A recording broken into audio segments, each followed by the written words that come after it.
Yan, hello guys, welcome ulit sa ating channel. So ito ulit si JR Doria TV. Mag-update naman po ng infrastructure dito sa MRT 7 project naman. So dito muna tayo pupunta sa Tandang Sora Station po. So silipin natin yung Tandang Sora Station kung kamusta na po.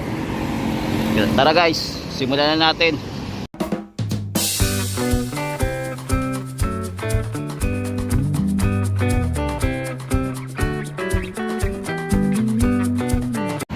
Yan, so nandito po tayo ngayon sa Commonwealth Avenue po, kung saan i-update lang po natin ang MRT 7 project dito po sa Tandang Sora. So alamin lang natin kung ano na status na itong station na to. Yan, so nandito po tayo sa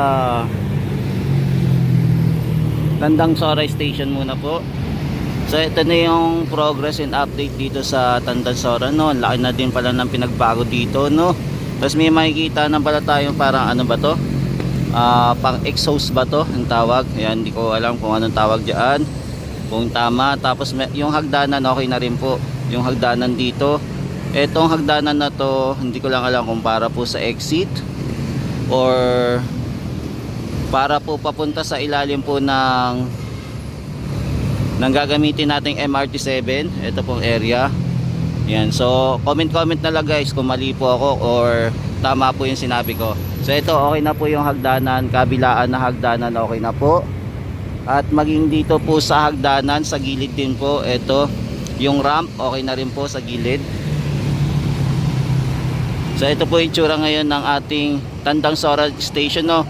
Mukhang malapit na po siya matapos, no. So ito is Tandang Sora Station na to. Yan, so ito na po yung itsura ng ating station sa medyo malapitan po. Laki na ng pinagbago. Tapos meron din po tayong nakikita scaffolding, no, na nakalagay dito. Tapos may makikita din tayo ng antena nya, no. May sarili siyang antena. Tapos meron din ginawa silang alalod dito sa gilid.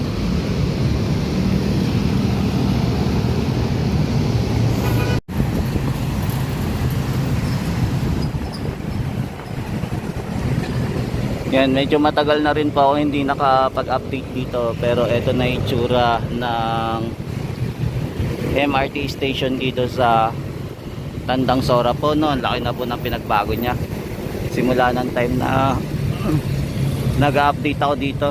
So ito na po yung itsura niya. Hindi ko lang po alam kung etong na to,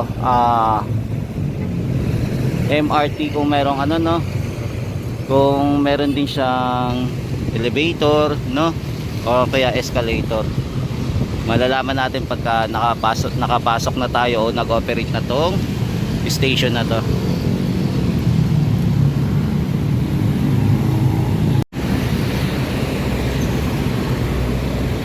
And hopefully mga December something, sana mag-operate na tong station na to. So abangan natin kung kaya na ba, o kakayanin ba nila ma-hit yung target nila. Kasi marami pa tayong inaantay na station kung fully okay na yung system, at saka ito mga building, ito yung mga station kung okay na. So nag-aabangan pa rin tayo matapos katulad na ito. Medyo marami pa rin pong mga scaffolding na nandito po, no. Tapos hindi natin alam kung yung system na ito kung okay na rin. Kaya hopefully mag-eksakto po sa target nila na December 25 daw po.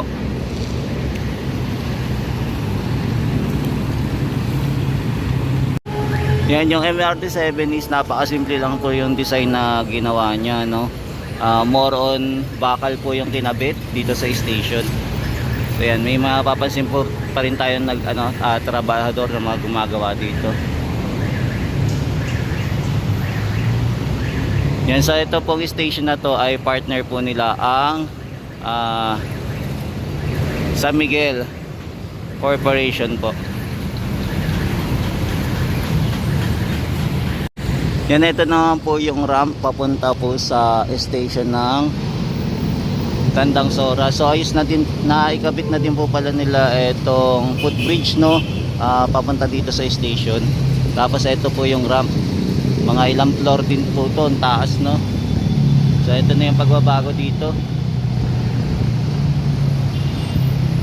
Yan, ang laki na ng improvement dito sa Tandang Sora Station. Yan, malapit po dito sa Tandang Sora Station, may makikita po tayong building na ginagawa dito na ang tawag po ay the Erin Heights, or gawa po ng DMCI Homes. So ito, no, so nagkakaroon po ng building dito. Galing. So malapit po dito sa station po ng Tandang Sora.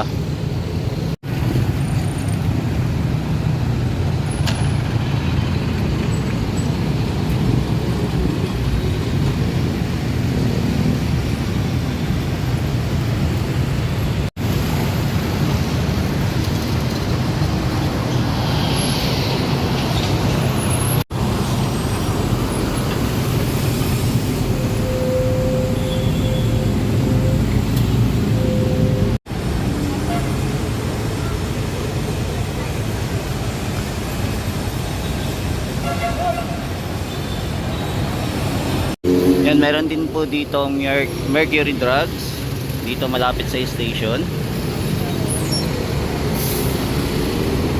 So ito po yung itsura po ng Tandang Sora once na natapos na po itong Tandang Sora Station dito.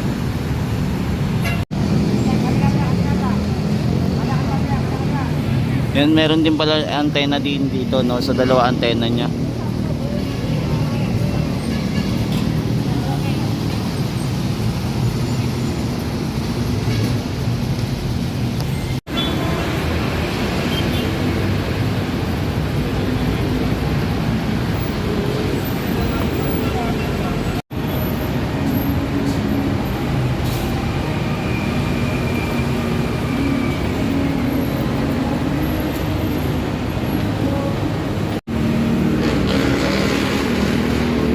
Yan, dumaan din tayo dito sa pedestrian lane o sa footbridge. Ito din, isa sa footbridge na open, kaya lang konti lang po dumadaan dito. Yan, so ito na po yung itsura ng Tandang Sora Station. Laki na po ng pinagbago simula na yung nag-iikot-ikot tayo dito, nag-vlog. So ito na po yung itsura niya.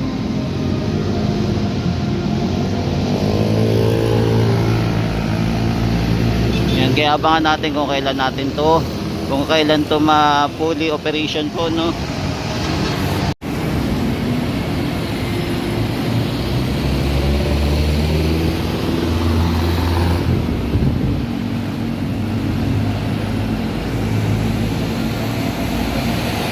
Yan, ito yung ramp, inaayos pa rin po. Hindi pa siya tapos. So hindi pa nalalagyan po ng mga salamin dito. So pa lang po, mga bakal-bakal lang po nilalagay pa. Tapos meron pa rin po tayo nakikita ng scaffolding. Yan, so nilalagay lang po muna yung layout para sa salamin po.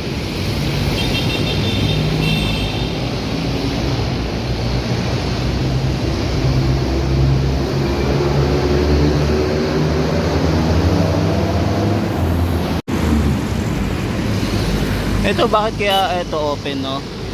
Hindi na po linagyan ng kisame o flooring. Ganito lang po ba talaga to? Wala na talaga siyang design. Kumbaga open talaga siya. Hindi na po siya sinagad, no? Yan, bakit kaya ganito, no? Naglagay sila ng poste dito.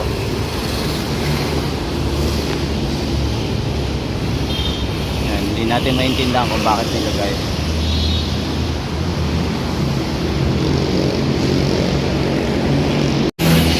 So ito po yung ilalim naman po ng MRT 7 project para dito sa Tandang Sora Station.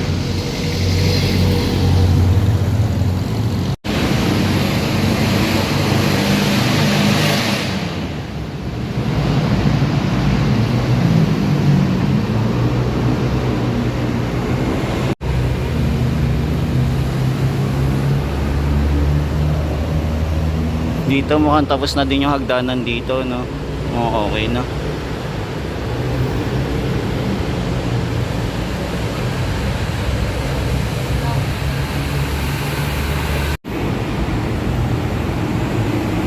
parang nag-extend pala sila dito, no?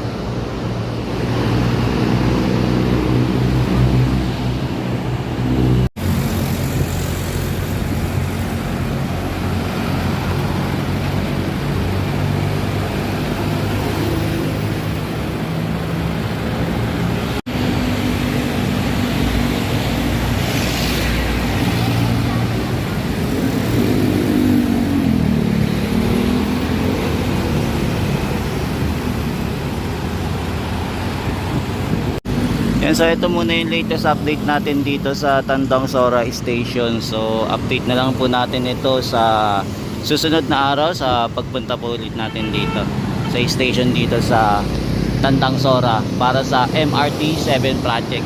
Yan, maraming salamat po. Ito po ulit si JR Doria TV, nag-update dito sa project para infrastructure para sa MRT 7. Yan, God bless po. Maraming salamat. Hanggang sa muli. Ito po ulit si JR Doria TV. Mahalin natin ang Pilipinas. Thank you po.